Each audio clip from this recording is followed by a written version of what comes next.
So how I work the bait. So there's 3 different ways to work the Damiki rig in my eyes. You can come up with your own ways. I mean, this is just what I have confidence in, what I do, what I call them. The first one's called the shake. The shake is, when you're throwing the bait out and you're putting in the action to the bait. The bait has no action, and you're putting the action into the bait on a cast when you're reeling it in. The second one's called the straight reel. This is, a bait that has no action. Now, we go back to fishing a Damiki rig. A Damiki rig is essentially a bait that has no action that you either put action into or you don't put any action into at all. It's not a swim bait. It's not something that has its own action. A Damiki rig is something that never has an action. You have to incorporate all the action into that bait. So the straight reel, this is a bait that, again, you're casting, 50 to 100 feet, maybe even a little bit closer, reeling that bait back to the boat. Straight reel, you're not shaking the rod, you're not doing anything like that. You're letting, actually the bait I just passed around, the baby Z2, come back on a straight line. And that bait will actually have a little bit of a quiver on a straight reel on its own. So I guess it does have a little bit of its own action, but it's very, very subtle. And the last one's a vertical hover. That's straight underneath the boat. Fishing it, as deep as you want to. 100 feet, I mean, I've caught fish or bass up to, 80, 100 feet of water. So that's a vertical hover, and we'll get into more in depth on these 3 topics. So the shake, this is the most utilized version. This is the technique that basically has been getting, won with tournaments the last 2 years. You saw Jacob Wheeler do it. You saw, I can't even know how to pronounce his name, Fujita in the Lake Champlain tournament. He won doing his style of Damiki rigging. Basically just calling it the shake, throwing a Damiki rig out and shaking it back to the boat and getting those fish's attention off the bottom.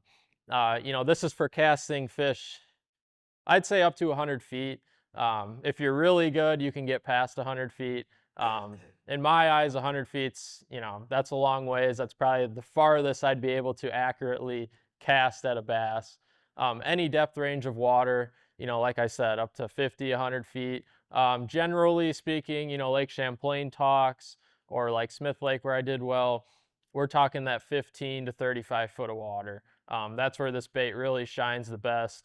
And this is where it shines, where fish are grouped up really heavily. Like, they're in 20, 25, 35 fish schools, grouped up, feeding on shad, feeding on, whatever they're feeding on, blueback herring. I know you guys have a lot of it on Hartwell. Now, I don't have a ton of experience on Hartwell specifically, but I'm sure this technique would do very well there. So yeah, putting action in the bait with no action. Now, the shake, you want to get away with using the lightest jig head possible.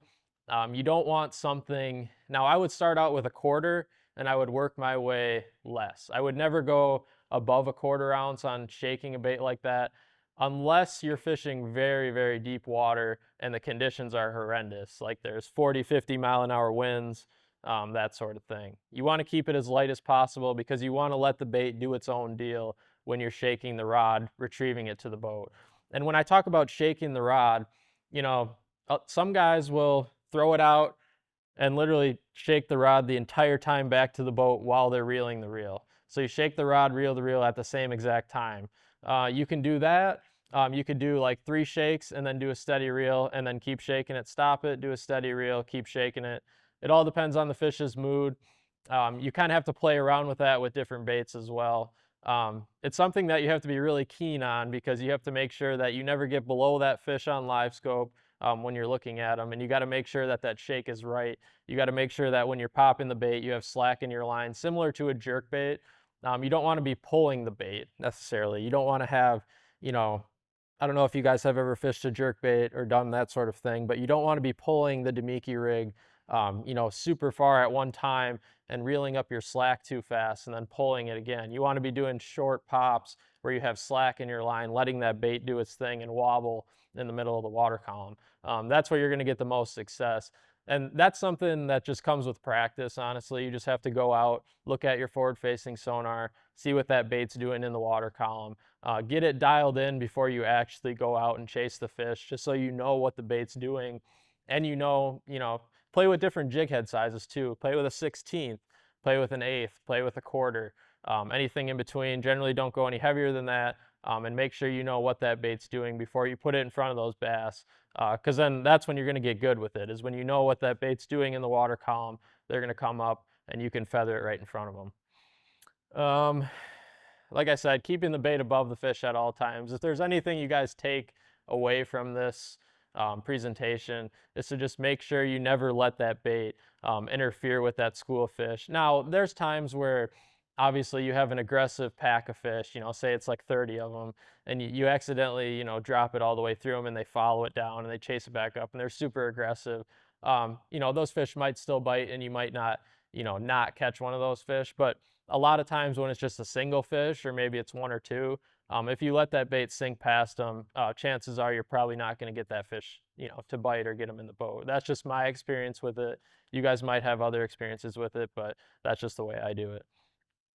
So yeah, that's pretty much going forward on the shake. Like I said, most utilized technique, smallmouth, spotted bass, ledge fishing, summertime, anywhere in between. I would use this technique over probably the other two, but the other two have slight advantages. So the straight reel.